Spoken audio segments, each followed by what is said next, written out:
Hello लोगोफोर दिनै मोनसे गोदान भिडिअ नोंथांमोनखौ जोबोर बरायनाय थाबाय। आसामनि कभिड आपडेट। आसामाव 24 घन्टानि गेजेराव सानै सुबुंनि जिउ खहा। ब्रैथि खेबनि थाखाय आसामाव कभिडनि गिथावना महर लानायखौ नुनो मोननाय जादों।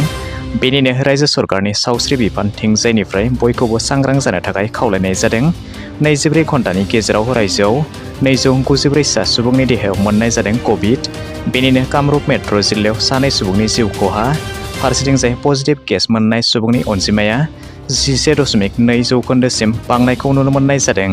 बेनिनो कामरुप मेट्र' जिल्लायाव 92 सा, कामरुप ग्राम्य जिल्लायाव 42 सा, डिब्रुगड़ जिल्लायाव 18 सा आरो दरं जिल्लायाव 25 सा सुबुंनि देहायाव कभिड मोननाय जादों।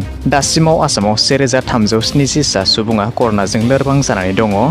आसामनि 35 जिल्लाफोरनि गेजेराव 28 गं जिल्लाफ्रावनो कभिड मोननाय जादों होननानै सावस्रि बिफाना मोनथिनो होदों। बुहुमनाङै कभिडनि थामथि दोहौनि उनाव सिरि जादोंमोन कभिडनि मुं, नाथाय आरो ब्रैथि दोहौनि थाखाय महर लानो नाजादों कभिड-19आ।